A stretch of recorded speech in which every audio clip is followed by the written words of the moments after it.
Yeah, I mean, honestly, so 100 megawatt that's a small project for us now. We don't touch anything any smaller than that. So 100 megawatts a breeze these days. um, Yeah. then we do have like the threes and fives, and then doing some phased work on some seven. Um, but we do have a massive project, a project in Waco, Texas, that is larger than all of the Disney parks in Orlando combined. Wow. Yeah, yeah. I've been to It's Disney. Yeah, it's pretty big. so, Yeah. so I mean, if you imagine walking all of those parks in a day, how large that is. It's crazy because you drive around that site and you just feel like you never find the end. It's Yeah. haven't seen this before. Let's take a Yeah. look. Yeah. It's a pretty that's a pretty unique build. Um, but auction case has slowed a lot of stuff down on some big projects like that. So it's getting drug out a little longer than needed. A Yeah. company, Does John company Holiday still walk? Does John Holiday still walk every row looking for scratches on no, modules? no, he's graduated from the 30 mile a day guy. That's something he Yeah. always talks about. So we were actually just at the App State Career Oh Fair man. yesterday and Tuesday. And that's Nice. one of the things he always talks about to the kids is, yeah, I graduated from here and I walked. I was he. I worked for him, and he told me walk all the roads and look at the modules. So Yeah. I just put in a lot of miles out of college. Um, yeah, it's a good time up there. So we recruit really heavy out of that school as well. So, Yeah, but that's good. I mean, he came straight out of school and had no experience. Where like Zach and I had worked in residential, but John is thriving, so yeah, it yeah. I speaks mean, a lot to experience. Yeah. John's one of those people that didn't have anything on his slate, so he was definitely teachable, and I think he wanted to be taught at the time, wanted to learn, wanted to do well, and he's done great, and to this day he's still learning. He takes a lot of the workload off of me, trying to as I try to delegate some more responsibilities to those individuals. It's um, he's one of the guys that's always calling, hey, I've got a problem. I'll talk to him, but is this how I should say it, or is this how I should go about it? And we have those, what I would consider a harder decision to make, rather than yes, it's good, yes, it's bad type of a decision. The talking decisions that you have to make when you're trying to not to hurt Right. somebody's feelings. So Yeah. yeah, I've gotten really good at it. Before I didn't care too much, but now I'm a little softer. that's Yeah. that's oh that had to be I uh don't believe that. Yeah. yeah. Man, that talking about Holiday, like it was interesting watching him go from like very little knowledge to where he is now. Like I think I would almost be freaked out working with him now because I know that he's continued to like learn on the same pace as he was when we were working side by side. So I feel like yeah, that would be really really weird to like jump back in with him because he'd probably smoke Yeah, me on his knowledge base at this point. he definitely. I mean, I don't think he's lost anything as far as he doesn't lose the knowledge or the what he learns. I think he's able to remember what he did 2 years ago that maybe stuck in his head really well, and he applies it now, and he asks a lot of the right questions, which is super important. I mean, if you can't ask the right question to get the answer, you know essentially you're never going to be able to do it. It's I was also just realizing like y'all are self perform and that's something that I really haven't been able to be a part of yet. You know, I barely missed it at Blue Ridge. Blue Ridge was starting to do it as I was leaving there, and that's like when I made the comment about the warranty uh, the warranty fix crew earlier about how that could be a like a good and bad job at the same time. I wasn't thinking about y'all being self perform. I know it's more of an interesting like intercompany relationship, but like how was that transition going from like having all these subcontractors that you had to communicate with to now you're working in the self perform? What like how did that relationship change for you? Yeah, so that was my hardest thing to overcome coming here. I was used to being able to really just point a finger and tell somebody they screwed up, you know, and hey, you have to fix it. You screwed this up. Well, coming here, they had a really good approach when they wrote the quality program before I ever joined. So their approach to the quality program is a lot different than what we've ever seen. Dealing with from wherever we came from. Um, I've never done a quality program quite like it, but it does work, and it was hard for me to figure it out. So we hold those teams responsible for their inspections and hold them accountable for the documentation of their inspections. And then we're a quality control group that's doing literally spot checks, kind of like an owner's rep would. Um, but when we do find those problems, it's it's a coddling of a relationship, right? Because we have to work day in and day out with these guys. It's not we're done with this project. I might not see them for 6 months, a year. So I've always told my guys coming here that when you have a problem, don't just bring a problem to the table. Don't just point a finger and say, "Hey, this is messed up."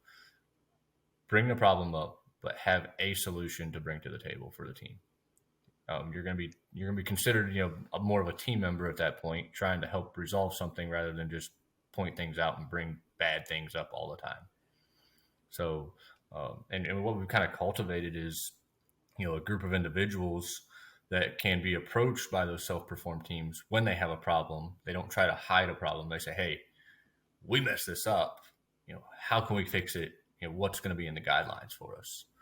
So developing that culture on the project level was difficult. It was not an easy process.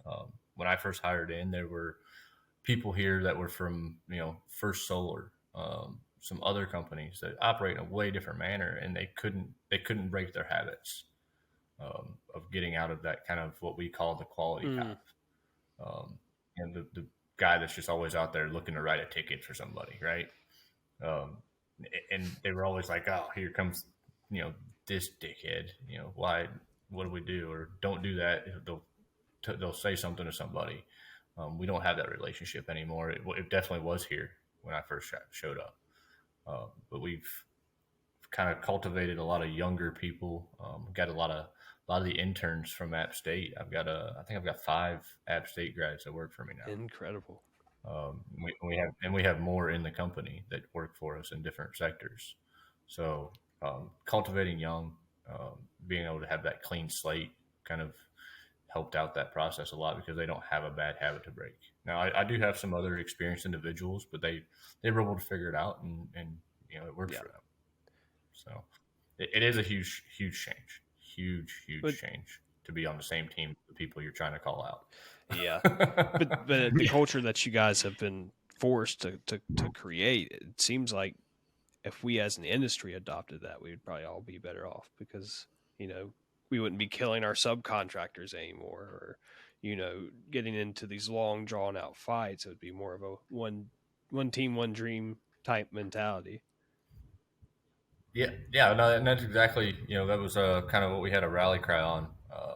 I think the last 6 months of last year, because we do a lot of planning meetings with people at director levels and above. You know, President Scott Moss himself or CEO Scott Moss himself attends these meetings, and very personal people listen to what criticism you have to give about anything, and they give it right back, and it's all constructive. It's nothing ever meant to tear somebody down. So the fact that you can speak something, have an idea. Hey, if it's not the idea that works, it's not the idea that works, but at least it's heard. It's a great feeling, and I have the ability to call the vice president of electrical or the vice president of mechanical, and we can have discussions. I won't say that they don't ever get heated because sometimes they do, but we walk away with on the same page with the same goal in mind.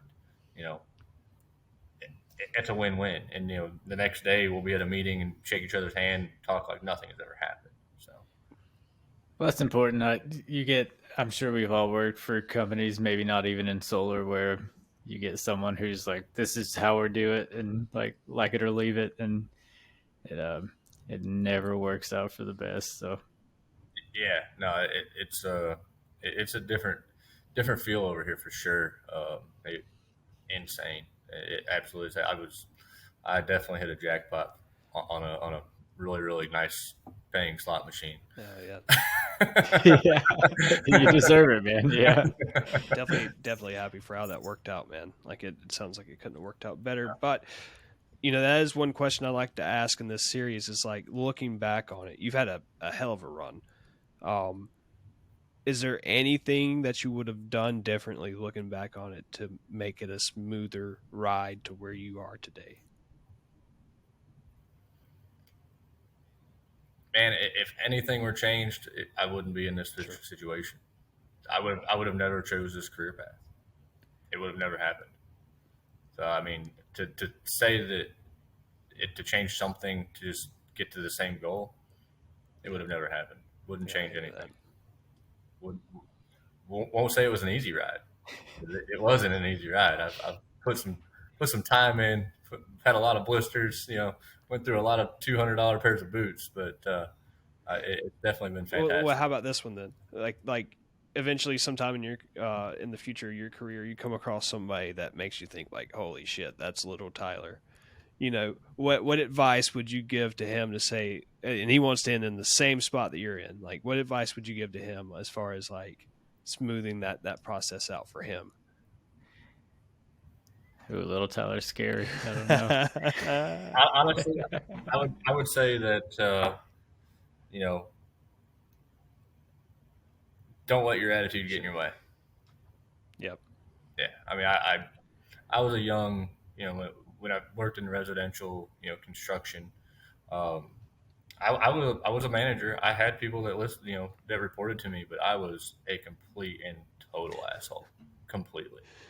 I mean, I fired people and made them walk Mm. home. That's how bad I was.